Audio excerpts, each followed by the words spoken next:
Recharge பண்ணணும்ண்ணா. பண்ணிக்கலாம்பா. எவ்வளோ பண்ணணும்? 239 ரூபாண்ணா. சாரிப்பா, ரீசார்ஜ் எல்லாமே 50 ரூபா 100 ரூபா ஏற்றிட்டாங்க. 299 ரூபா போடுற மாதிரி வரும். சரியா? எல்லாம் எப்படி ஏற்றிருப்பான், என்ன பண்ணுறது? நான் என்னப்பா பண்ண முடியும்? நான் என் கடமையை தான்ப்பா செய்கிறேன். சரியா? சரி, நான் பண்ணுங்கண்ணா. ஓகே. இது விட பெசலைட் ஒன்று இருக்கு. கூமுடா. ஃபோனை ரெடி பண்ணி கொடுத்தேண்ணா. ரெடி ஆச்சுண்ணா. என்ன போன? இல்லை, அன்றைக்கி ஆளு கூட கொஞ்சம் சண்டை ஆச்சுல, 2 வருஷம் எடுத்துன்னு. ஓ, அவனா நீ? அந்த ஃபோன் என்ன?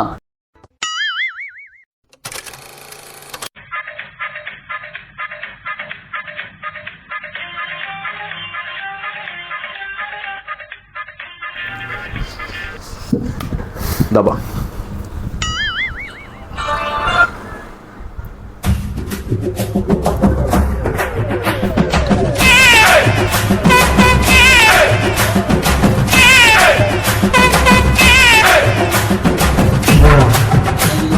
ஃபோன் சூப்பராக ரெடி பண்ணி கொடுத்துட்டீங்க. நான் நினச்ச மாதிரி ஒரு வாரத்தில் அமௌண்ட். தம்பி, அமௌண்ட் இருக்கட்டும். இந்த ஃபோன் வாங்க எவ்வளோ கஷ்டப்பட்டுருப்பீங்க? நீ கஷ்டப்பட்டுருக்க மாட்ட, உங்கள் அம்மா அப்பா கஷ்டப்பட்டுருப்பாங்க. நீ அடம் பிடிச்சி தான் ஃபோன் வாங்கியிருப்ப. சரியா?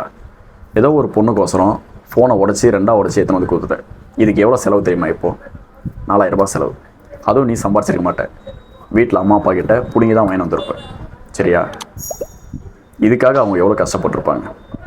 கொஞ்சம் அவங்க பக்கமும் யோசிக்கணும். சரியா? பொண்ணுக்கோசரம் மட்டும் யோசிக்கக்கூடாது. லைஃப்பில் இதெல்லாம் பார்த்து புரிஞ்சுக்கும். சரியா? சரிண்ணா. இப்போ என்னடா பிளான்ல இருக்கு நீ? சரிப்பா, போயிட்டு வா. இப்போ பொண்ணுங்க மனசுக்குள்ள வந்துட்டா பசங்க மைண்டில் என்ன ஓடுதுன்னே தெரிய மாட்டேங்குது. அவங்களுக்கு தெரிய மாட்டேங்குது எதுவுமே நிரந்தரம் இல்லை அப்படின்னு சொல்லிட்டு. இதெல்லாம் எப்போதான் எல்லாம் புரிஞ்சுக்க போகிறாங்களோ தெரியல. கடவுளே, எல்லாரையும் காப்பாற்றப்பா.